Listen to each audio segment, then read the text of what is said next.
absolutely wild as Vern Gagne's All-Star Wrestling goes coast to coast and continent to continent. The greatest wrestlers in the world. He may be an apprentice carpenter, but I guarantee you he is a seasoned ring veteran. I've been hit with bar stools, bar rags, barmaids. I'm talking to you. They're scared that Hulkamania's still running wild. Oh, yeah. I got a big fat wife and 9 kids at home, and I gotta feed them. And take a look at Jesse the Body in real life. Open your hand once, if you would. You want to see it? This is absolutely unbelievable. Totally, completely out of control. He's coming in over the top. Hey! Look out!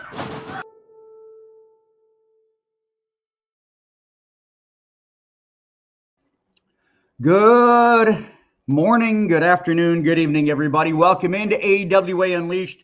We are the preeminent podcast dedicated to telling the stories and reliving the memories of the American Wrestling Association. My name is Chris Tubbs. You need to hear me a little bit louder. Not really, but I had to move the microphone a little bit closer. Hey, guys, I was just thinking as I was listening and watching the Open, we were deprived of one of the greatest feuds of all time. Crusher versus Stan Hansen in who gets the largest woman match.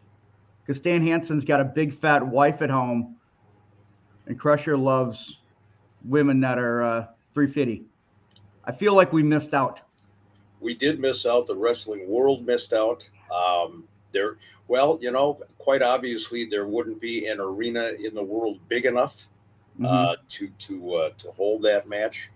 My money's on Crusher, because Crusher, if you're 250 and you're too light for Crusher, I'm thinking he's got a leg up going in. What do you think, Choops?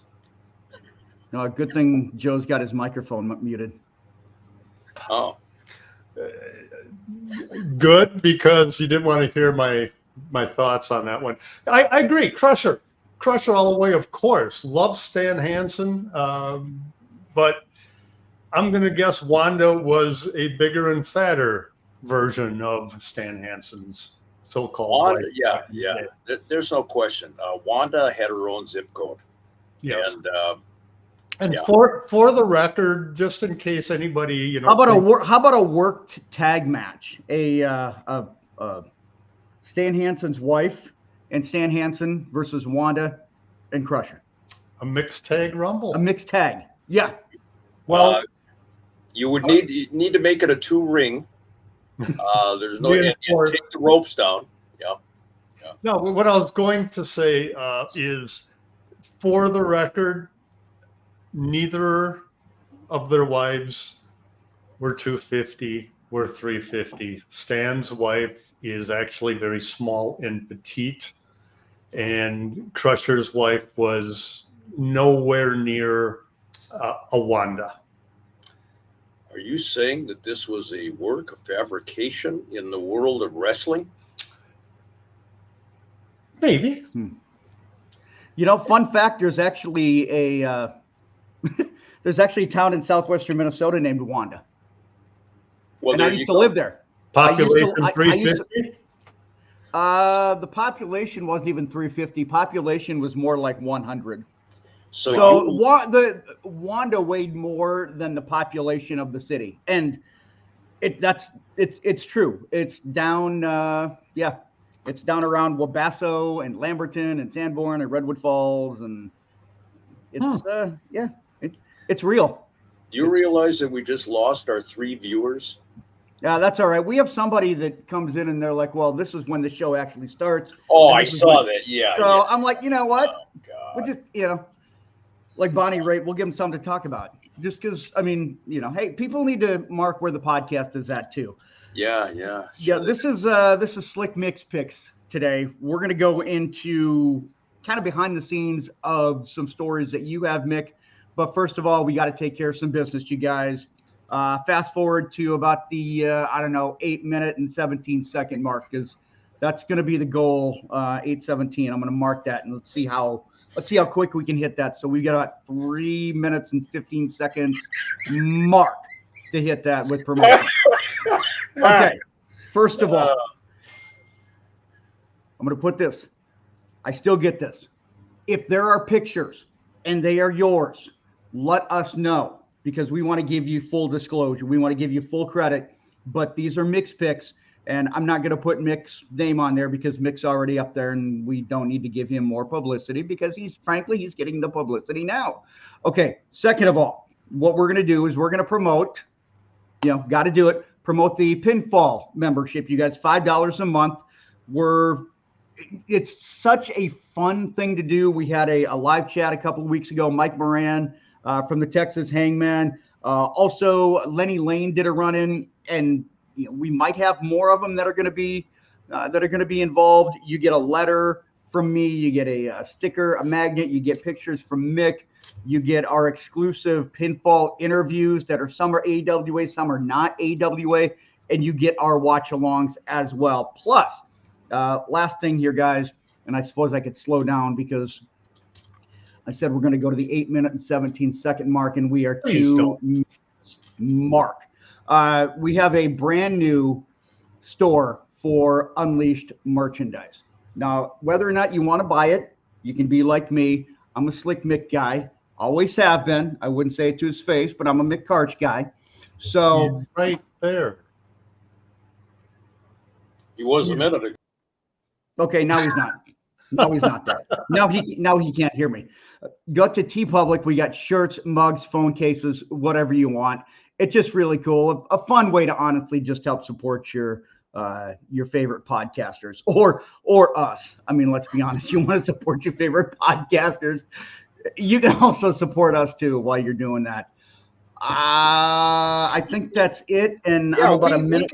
We can go ahead because El DeRusha would have shaved time anyway, so he would have probably announced 8 minutes and 17 seconds already. Well, so we're good. We are 8 minutes and 17 seconds.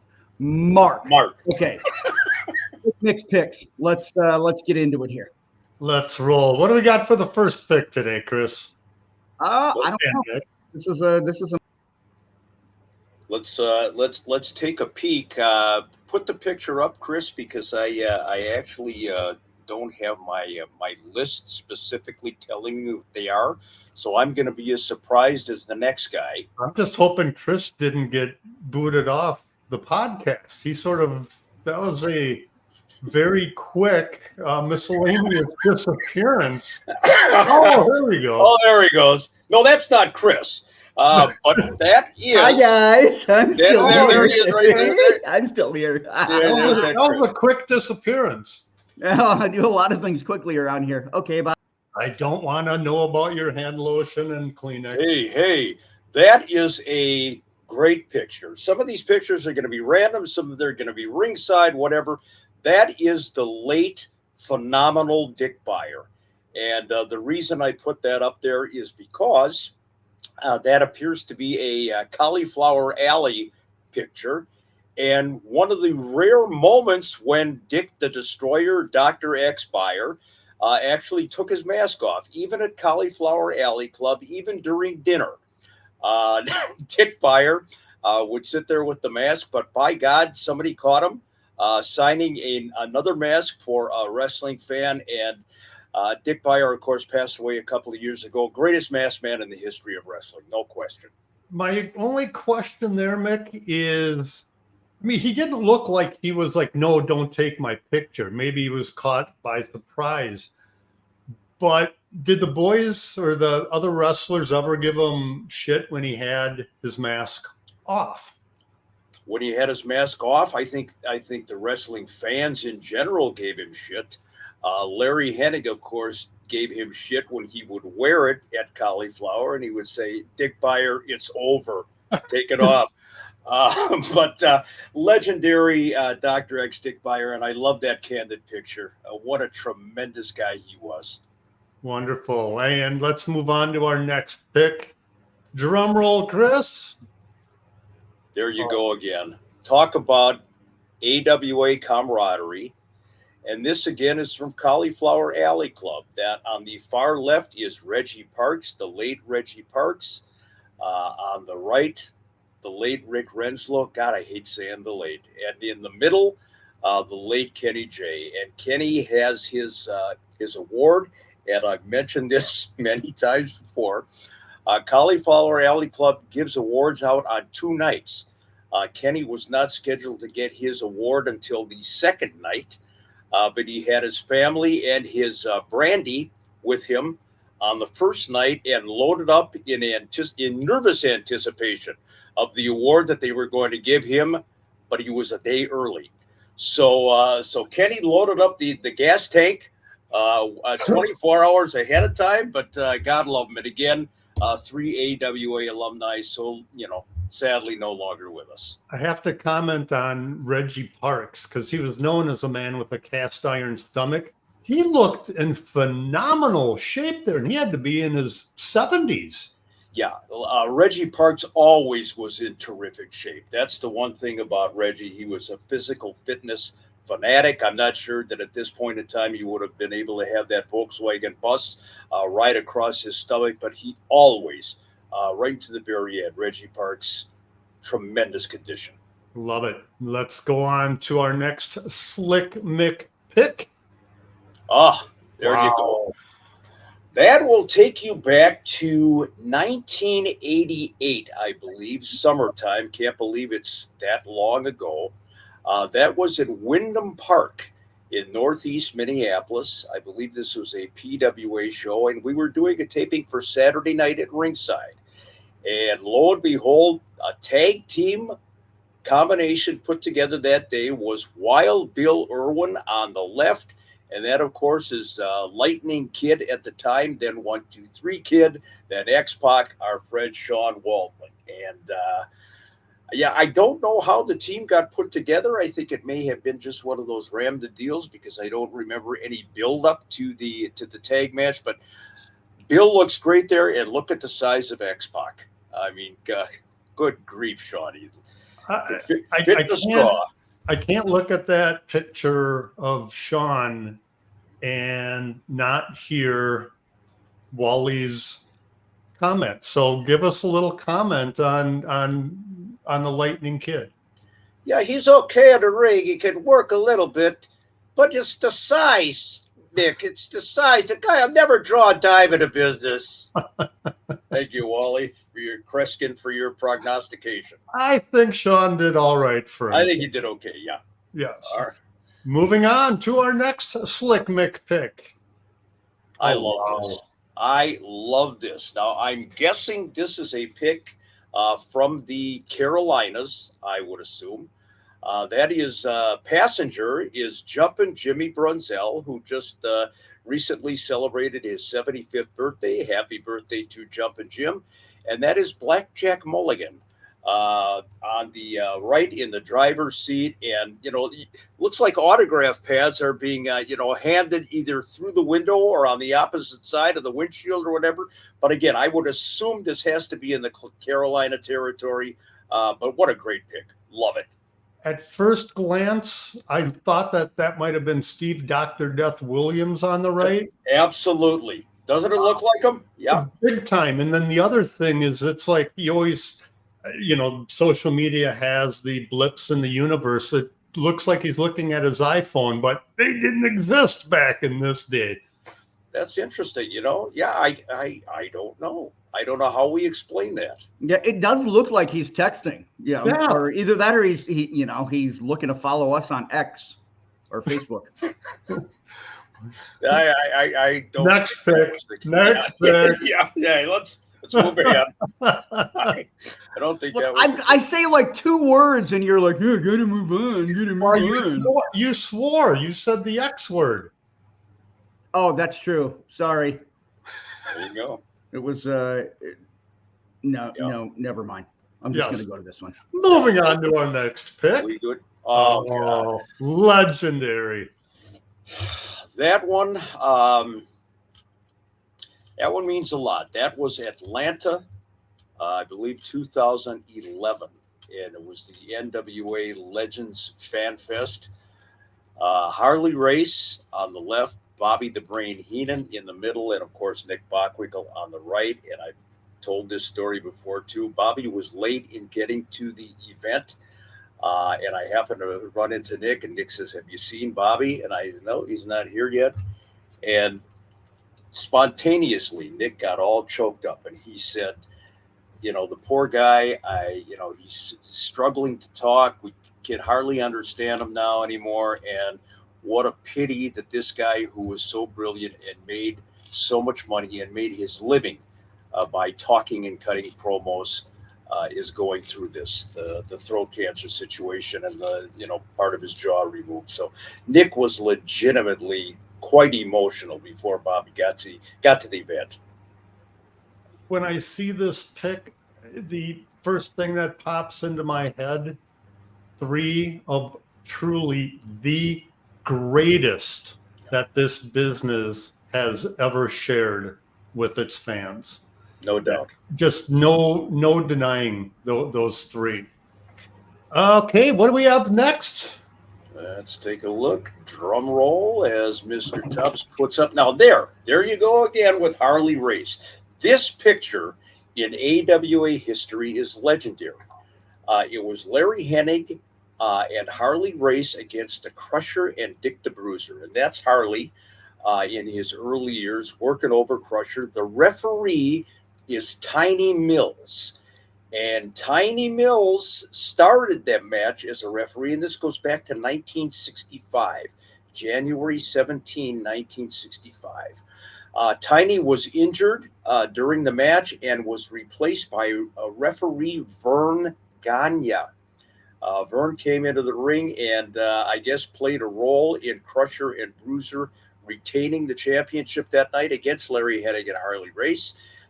2 weeks later, Larry and Harley were the champions of the world, so they got their revenge. But that's a legendary picture in the history of the AWA. I gotta ask, where'd you get that pick? I mean, if it was 65, you were too young to be ringside snapping picks. So no, I had just turned 40 back in 1965. No, that's it. It's out there on the internet someplace, and somebody had actually sent me a copy of that picture many years ago. But boy, there's not too many pictures of Hennig and Race against Crusher and Bruiser, and that's a good one. Yeah, I got to give you credit, Mick. If you were 40 in 1965, that's going to put you look pretty damn good for over 100 years old. I look great. Who's my mortician? It's, as they say. Next. Oh, love this. 1962, I'm guessing. I think that's accurate. That is in Japan, and that is Larry Hennig, young Larry the Axe Hennig. And man, does he look like his kids, or his grandkids in that picture. And to his right, classy Freddie Blassie. And again, because I believe Larry turned heel in 63. And this was prior to that. And he may have been working as the Viking in Japan, complete with the headset with the horns and what have you. But classic picture of a young Larry Hennig, and one of my all-time favorites too, in Fred Blassie. Blassie ever work in the AWA? I do not believe so. I don't recall any Fred Blassie. Freddie was primarily a West Coast guy for so many years before he went out to WWF. So I don't think so. But, of course, I'm sure there's an authority out there that will, correct me if I'm wrong. Moving on to our next photo. Ooh, oh, take a look there. Come on. That is our good friend, the tobacco chewing, spitting, big bad Bobby Duncombe. Wow. Early on. And we've said many times on this show, what an underrated guy, understated guy. Bobby Duncombe in the history of the AWA is a major player, but look at that picture of Bobby Duncombe right out of the womb. I never would have guessed that was Duncombe. I mean, I'm used to seeing him with the long hair and the goatee. Wow. Yeah, he looks like he could be an enhancement talent, at some point down the road. Or maybe, the local guy gets into the ring and gets squashed by Bronson Reed these days. But Bobby Duncombe, again, what a great guy and a great talent. Agreed. Next pick. Oh. You know, we talk many times about how Mad Dog Vachon was a pussycat outside the ring. And I think this picture exemplifies Mad Dog Vachon and his late wife, Kathy. The two of them, of course, are reunited up at the pearly gates at this point. But what a tremendous picture. And just looking at the dog and Kathy, I'm going to guess it's probably late 1980s-ish, early 90s. But boy, that was a love affair between, as Bockwinkel would say, Mr. Dog and Lady Dog. And God bless them both, Mad Dog Vachon and his wife, Kathy. Yeah, I've said it before on our podcast about how there's a lot of guys, not a lot, but several guys in the business who what you see on camera is the complete alter ego of what they were in real life. Baron is a prime example of that. Jerry Blackwell is another one. But the same with Mad Dog. Now, unfortunately, I only had the one time to interact with him. But the smile that you saw in that photo, that was the real Maurice Vachon.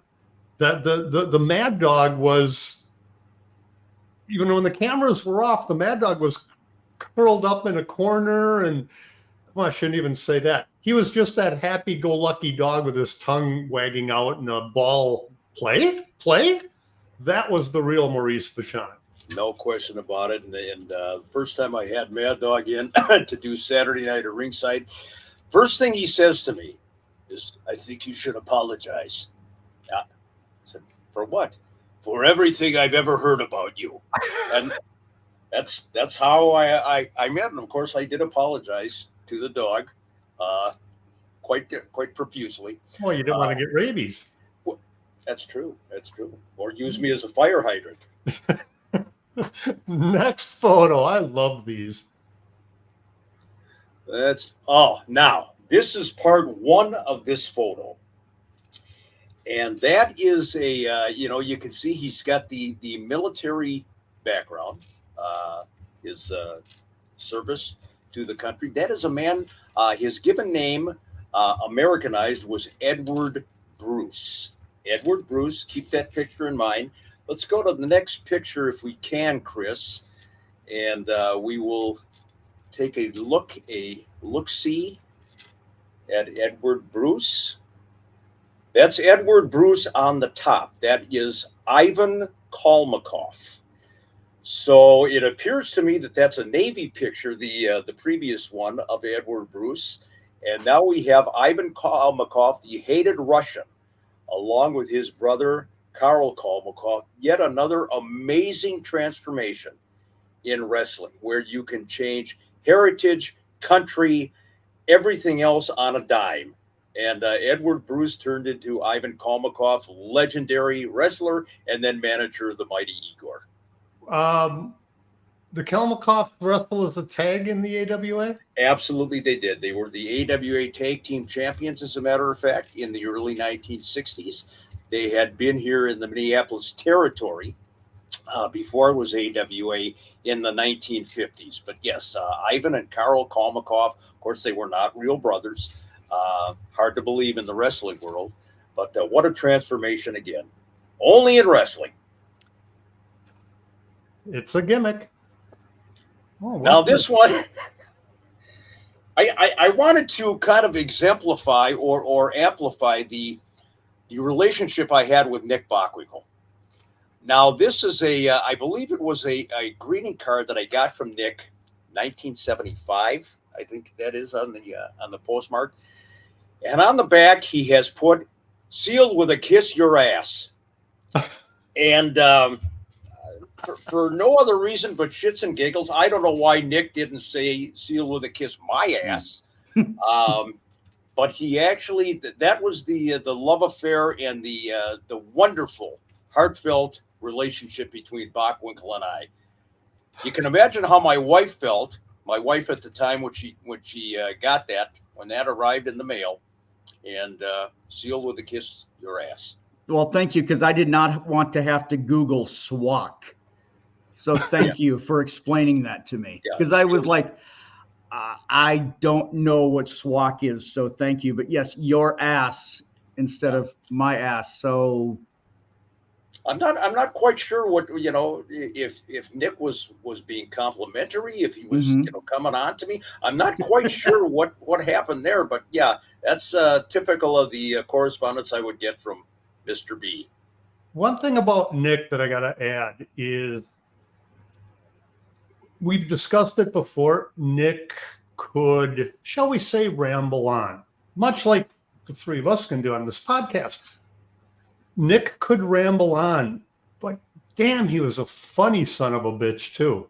He really was. Many times on the golf course, he just would come on. He'd be, Nick would tell one story on the golf course. He would tell the first half on the front nine and then the second half on the back nine. But in between those, during it, he would throw in a little quip. And I look back and it's like, was he trying to be funny just to see if I was still paying attention to him or not?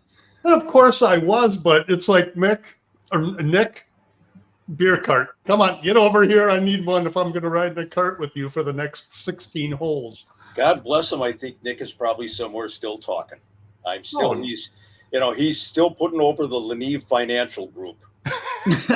You know what I like about this picture is, and it kind of goes into the Bockwinkel persona, at least my opinion of it, is that he, it's an elegant, rich, well-spoken, to do, yet he writes in cursive, and it's a fancy cursive, which I feel plays into it. If he prints it or it's illegible, like most of us, you can't, it kind of loses the luster, but I feel like this penmanship goes into the character of Nick Bockwinkel. Couldn't agree with you more. And when Nick would write letters for the Bockwinkel newsletter, if he wrote them in cursive, it was okay. I could figure it out.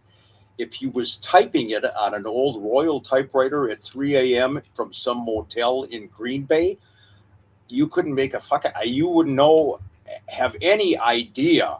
And he, was one of those guys, he would cross off the letters, go back and exit out if he made a mistake. And so by the time you got through reading what the hell the guy meant, you were ready for a Jack and Coke. Well, he was typing in Kearney. You know what? There you go. There you go. All right, let's move on to our next Slick Mix pick. What do we got, Chris? Okay, I got a two-parter here. And the reason that I got the two-parter is not necessarily for the matches themselves, but to illustrate that the Twin Cities, Minneapolis and St. Paul, they're the one promotion, one city 1 week, next week and the other city, but they had their own programs for their events. It wasn't one all-inclusive AWA program. So this is Minneapolis. The Sports Facts program happens to be a headliner of Vern Gagne and Stan Kowalski. I believe that's 1960-ish. So if we can get the second photograph up there, Chris, of St. Paul kind of doing their own thing, a little variation on a theme. And there you have it. It was Sports Facts in Minneapolis, Wrestling Facts in St. Paul. Despite the fact that, they were 10 minutes apart in the same promotion. This is a 1963 program. That's promoter Eddie Williams in St. Paul up in the left-hand corner. And the arrival of Hercules Cortez is announced. But yeah, you got basically the same promotion, 10 minutes apart, but they had to have their own separate Minneapolis and St. Paul programs, which I always thought was kind of interesting.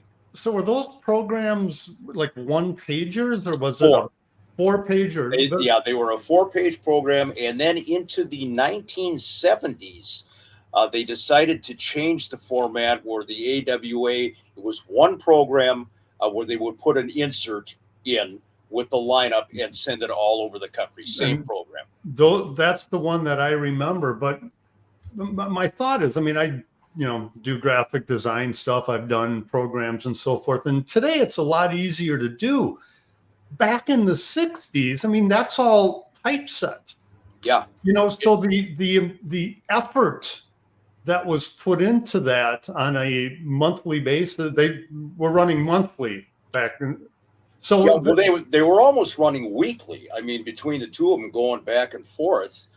And what was interesting, the programs always were specific to that evening's event. They were not a generic program where they just shoved the lineup sheet in there. They would give you the background and the hype for that particular card.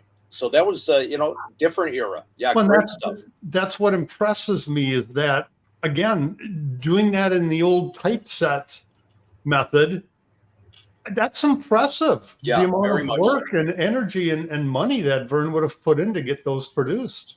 He might not have even known that they were being produced. So the AWA ran shows in Minneapolis and St. Paul. Did they like? I don't know how I want to say this. Did they kind of give the impression that they were the same promotion or different promotion? Oh, okay. Absolutely. They would. This is the first that I'm hearing about it. Like this. Yeah. This is all like new information. Yeah, they would come out. I mean, they were using the same TV, same cards, same feud, same angles, but it was just either Minneapolis or St. Paul. It's going to be at the Minneapolis Auditorium or the St. Paul Auditorium. They alternated, but I found it very interesting that each city had to have its own program. And I put things into perspective. Back you drive around the Twin Cities today, you've got highways and quick access, unless it's summertime and land of 10,000 construction cones. We've got two seasons, winter and road construction. Exactly, but that's why we have great roads. But the back in those days, driving that far, it wasn't a 2-car household. I mean, people would have one car. If you had 2 cars back in those days, that was something. So I sort of get why they did that for the 2 cities. You could never get away with that today. I mean, people drive longer distances just to get to work nowadays than to just go to a wrestling card. Yeah, and if you think about it, again, the early 1970s is when they made the transition. Dollars and cents wise, it made a lot more sense. Just have this generic program that didn't specifically refer to the matches of the night. Put the program insert in there so everybody had their lineup, and it was definitely cost cutting. So there you go. All right, let's move on to our next Slick Mix Pix. And eventually. Yeah. Oh. There you go. Look at the smirk on referee Eddie Sharkey's face, because he knows a potato has been delivered here with sour cream and chives. And that is the late Bruiser Brody. Again, putting it to our buddy Jumpin' Jim Brunzell. I don't know if this was a singles match or not. I know that at one point, Brunzell and Tony Atlas teamed up to wrestle Bruiser Brody in a handicap match. So that may have been the case here. But take a look at that shot. Now, I'm sure that Bruiser isn't laying it in as hard as it looks, but man, what a shot. The first thing I noticed was obviously Bruiser Brody. He's the big dude right in the middle of the picture. Can you put that back up, Chris? But what I'm noticing is, take a look at the referee in the background, Eddie Sharkey. Look how jacked he is. Oh, Eddie was a frickin' brick shithouse. Eddie maybe 5'9", maybe. About 5'6" nowadays. Yeah, and I'm being generous there, but Eddie was always jacked from the time he was a wrestler. And this, I believe, is 1984. So, even that far out. And the reason Eddie Sharkey was back in an AWA ring, we've explained this before, is because he provided Vern Gagne with the Road Warriors. That kind of settled the Eddie Sharkey Vern Gagne feud, at least, for a while. But great shot. And I'm assuming this is St. Paul Civic Center. Nice. All right. I'm by the way, I love this. Could be like my favorite podcast because there's a lot of the pictures from your private collection or that you're able to find, but just phenomenal. And here's another one. Again, AWA camaraderie, and looking at the 6 guys there, I'm gonna place this 1973, late 72, maybe 73. Starting with the left, that is superstar Billy Graham. Then you have Rene Goulet, Dusty Rhodes, Dick Murdoch, Stan Kowalski, and Ivan Koloff. Wow. So again, by Stan's attire, he had the communist garb going for his Canadian communist friend Ivan Koloff. But what a picture! And Dick Murdoch and Dusty Rhodes. It looks like they may have started the evening at the Flame Cafe, and maybe downed 1 or 2 or 15 or 20 beers before they took the picture. But what a shot! What an absolutely great shot! What would you put the over-under on for when Dusty and Dick went into bars? What's the over-under on the number of bar fights that they were involved in? Oh, my God. Boy, oh, boy. That was their intention. I mean, this was not, oh, my God, we got into a fight. How are we going to explain this to the office? It was, let's go in, have a couple of drinks, and start fighting. And then, if Wally gives us a call, we'll say, hey, it was the other guy's fault. But yeah, it was continuous. The only thing I'll correct you on is a couple of drinks. Well, a couple in dog years. All right. What do we got next? Speaking of the feud earlier. Speaking of, and there it is. And now I'm sure that's a genuine grin on Vern's face and not a sneer. I want to say that this was probably Cauliflower Alley Club as well. And so this would have been early 2000s. Vern Gagne reuniting with Eddie Sharkey. And, apparently the hatchet had been buried after all those years. We've explained it's kind of a complicated story why they originally started feuding with each other.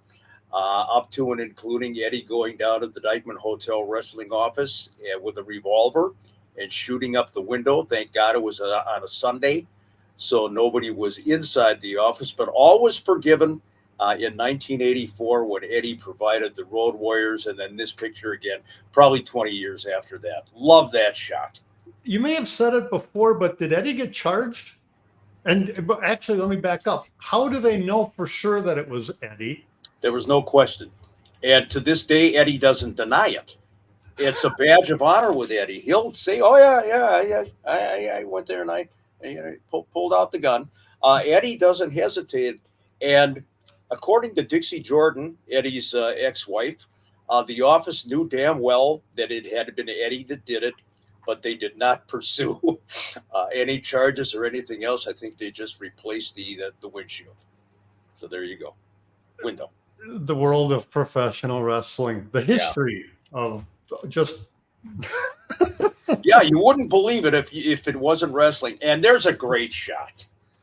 This one goes back to, I want to say, the late 1950s, maybe early 1960s, and that is the birthday boy. That's his birthday cake that he's looking at there with the grin of a kid or a cat that caught the canary. That is Dick Garza, the mighty Igor. wow. He arrived in the AWA area in the mid-1960s as Igor. He was still Dick Garza, former Mr. Michigan in that picture. That's a family photo taken at his birthday party. I don't know how old he was at the time, but love that. And there again, that amazing transformation from this family man to the kielbasa eating, don't understand English, Polak, the mighty Igor. Those curtains are rather impressive. And I mean, that certainly helps tell the date. of the Yeah, photo. that's yeah. Look at those curtains. Matter of fact, those match my bed sheets to this day, and certainly Dick Garza, a trend center back then, even in home improvement or not, but love the picture. Again, probably late 1950s on that one. Great pick. All right, what do we have next? Let's take a peek. Yeah, I'm looking for 17 here. I don't see it. Let's go to go to 18. Go ahead. Move ahead. Let's go to jump to 18 here, guys. That works. So I just wanted to let you know there is 18. 3, 2, 1. Mark. Eddie Sharkey once again. Eddie's taken over the podcast. Eddie has invaded the podcast. Cauliflower Alley Club once again. I can tell by the name badges. That's Eddie Sharkey and of course our friend Playboy Buddy Rose. And needless to say, Buddy had kind of let his weight get away from him a little bit. We're not even going to make fun of the 217 gimmick because this was kind of ugly.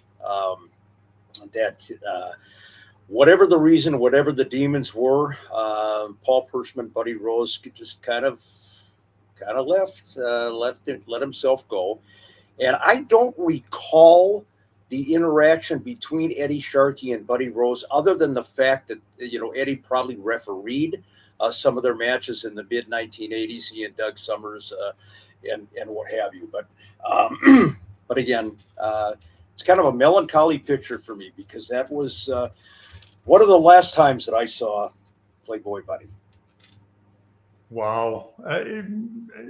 Buddy just kept eating blocks of cheese and drinking chocolate milk. It's just sad. I mean, his ability when he was 271 plus pounds when he was a tag team champion, he could do a kip up. Yeah, I mean, he could do the kip up and the one arm push up.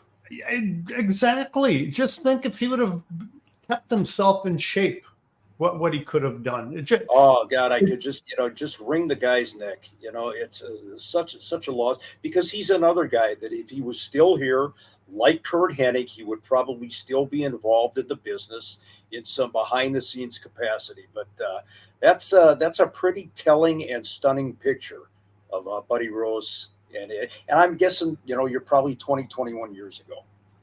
And the thing with Paul, with Buddy Rose, he was such a nice guy outside of the ring. I mean, when he would get done with a promo, he would come to me like he's green and I'm this 40-year vet in the business.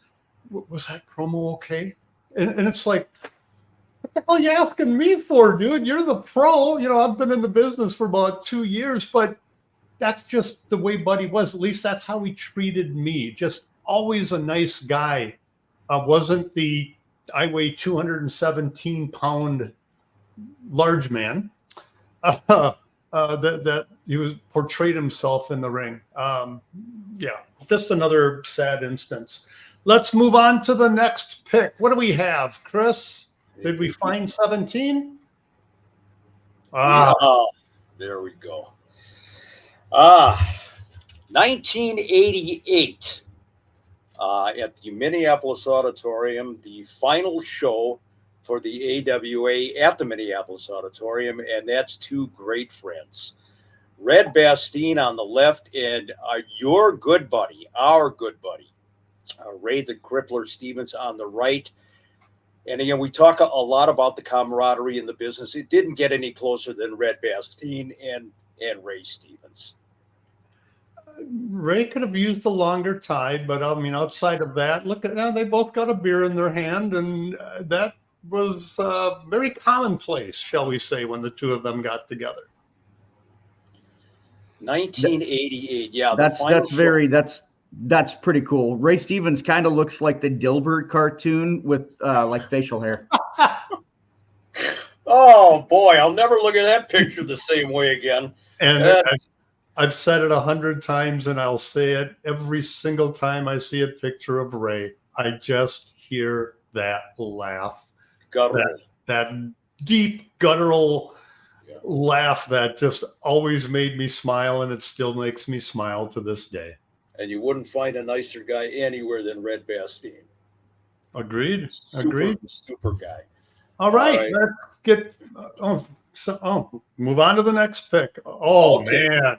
This is a two-parter, and this is no no great surprise here. We got a little before and after. So that's the before, when this young lady first made her foray into the wrestling business. And now if we could bring up the transformation. Just picture. a little bit of one. Just a little bit of a transformation. Oh, my God. That, of course, is Gertrude Trudy Luna Vachon, before and after. And here's another person. Luna, to me, is legendary in wrestling. I don't care how you slice it. To make that transformation, not only physically, the physical appearance, but the in-ring persona, the wild woman, the unchained, unleashed, uncontrollable. She was a phenom in the business. And sadly, she had her demons as well. And, the end for Luna Vachon was not exactly the way anybody would like to, have it happen.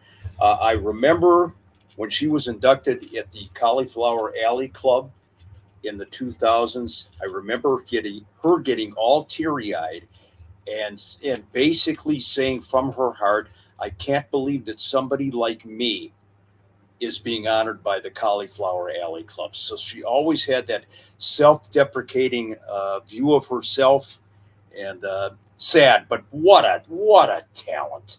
So, now, Luna was Butcher's daughter? Yes. Okay. I just wanted to make sure I was thinking correctly. Yeah, I only had the one chance to work with her at Wrestle Rock. She was in the Women's Battle Royal that Sherry ended up winning and getting the title. But I remember seeing her come out with that, the get-up that she had there. And it's like, is her middle name Tick? And that may have been where it came from. I'm not sure, but outside, what a sweetheart of a gal. And again, totally opposite from what you saw in the ring. That Vachon transformation. But God rest her soul, Luna Vachon. Okay, what do we have next, Chris?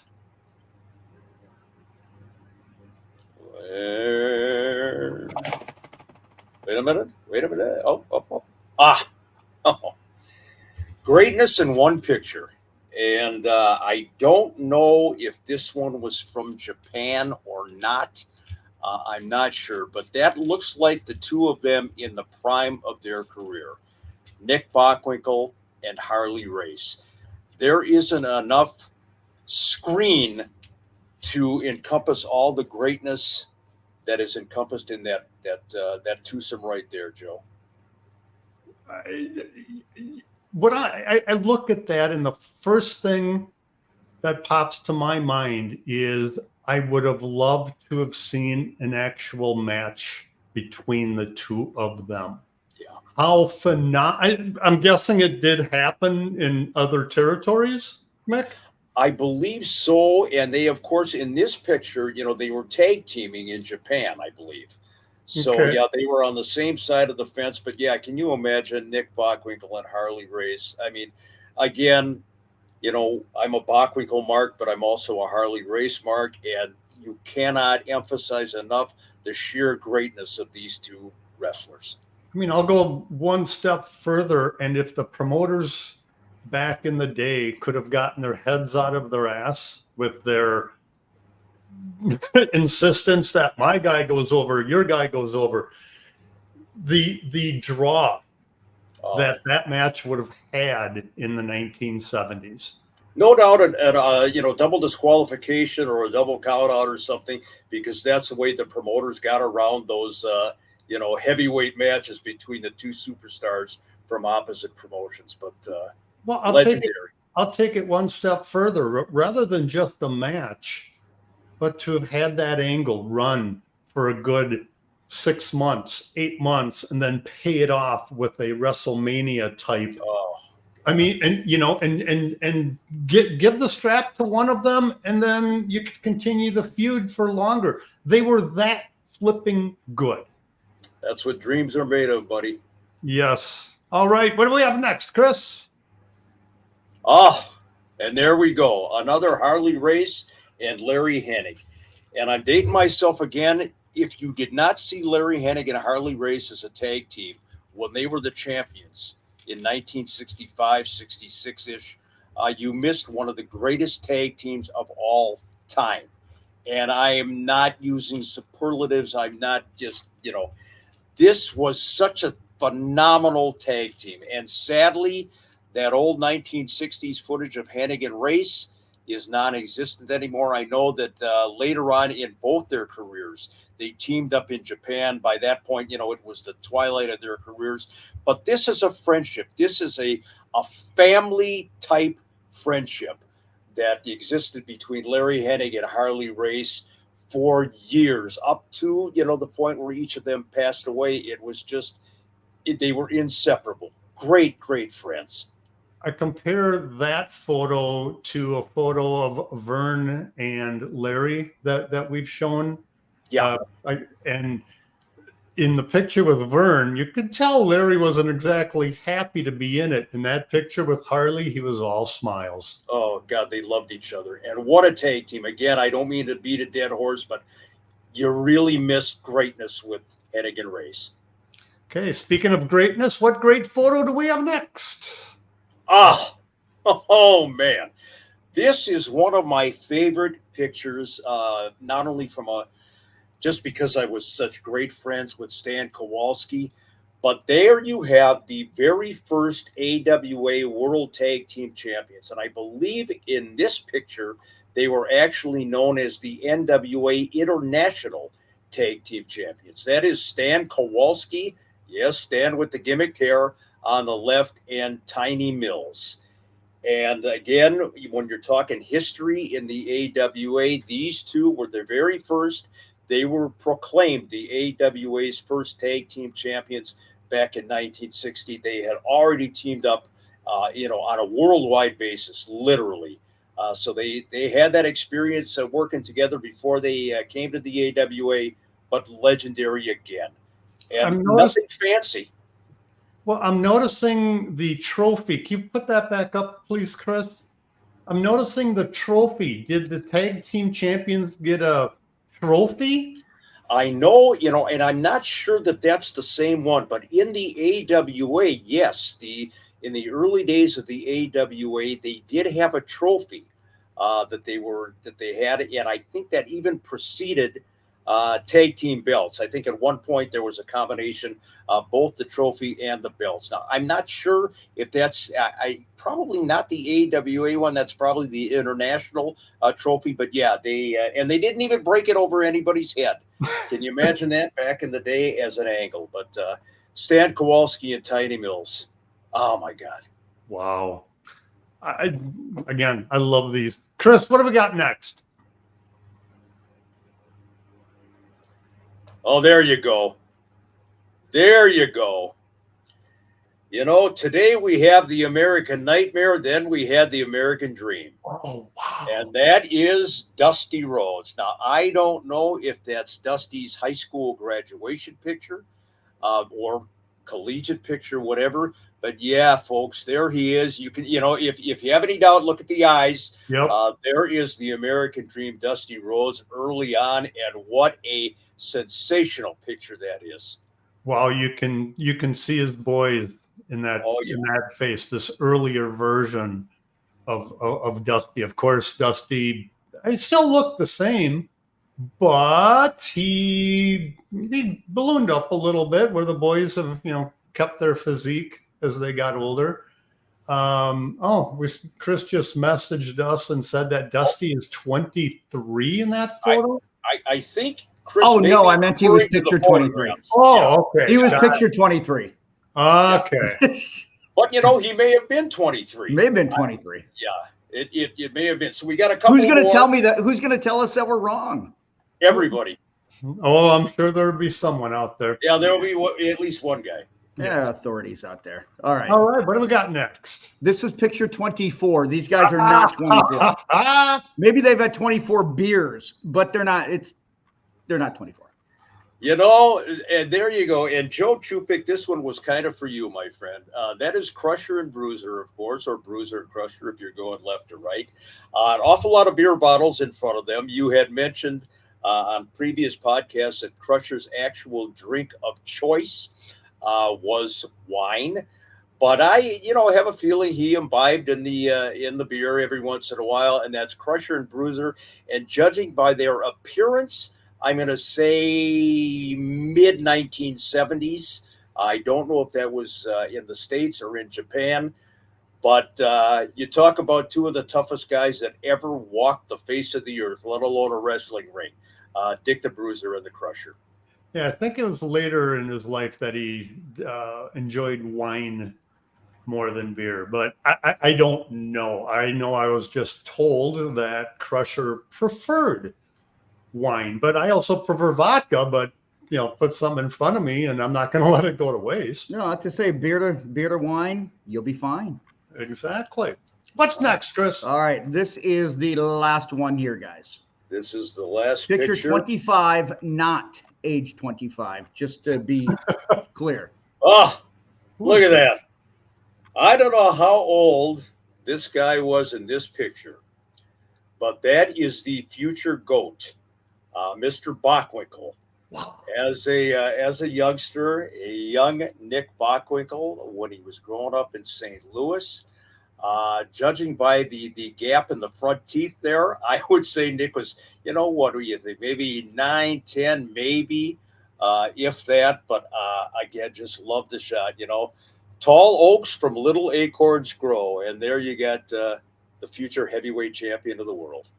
Why am I hearing in my head when I ask what time it is, he's telling me about the history of watches? Even back then, and I believe his first class book was How to Sell Insurance to Your Closest 100 Family and Friends, even at that age. But God love him, and you look at the eyes again, yeah, there's Nick. A young Cretinous humanoid. Well, this is where his mom would use the full Nicholas Warren Francis Bockwinkel. This is where you get the entire name, and then you're in trouble. Yeah, and then you're in trouble. But oh man, that's a good picture. That's why I love doing these shows with the pictures, because we show a different side of the guys, and this is a fun one. I enjoyed this. I do too, and I get to learn the history, because again, the 60s I was too young to know. So like Chris, when you talk about how Mick and I share stories, yeah, you look a little blurry. I'm just gonna take me off camera. I'm just too lazy to fix it. Oh, there you go. Hey, whoa, there. But I love learning the history, and yeah, I certainly don't know everything about the AWA, and so thank you for sharing the pics, Mick, and sharing the history of the 60s when you were, 40, you said? Yeah, at least. I forget. It may have been at triple digits back then. I'm not sure, Joe. So your age was sort of comparable to Buddy Rose's weight? It was approaching, yeah. Okay. I mean, I would always say, don't bill me at 250 years old. I'm only 217. Well, you look great for 164 years old, I got to tell you. I appreciate that, you prick. All right, let's get to some shout outs, some final business, and then you guys, we can get into another quick circle jerk. But what's your shout out here, Mick? My shout out to is our good friend, Roger Buck, a longtime wrestling fan, ringside bell ringer, ringside commentator, good friends of Al DeRusha. Roger Buck is legendary in the state of Minnesota wrestling scene. God love you, Roger. And let's see if I can do this one without blowing out eardrums. But My shout out goes to Mr. All Caps, Jim Bouquet.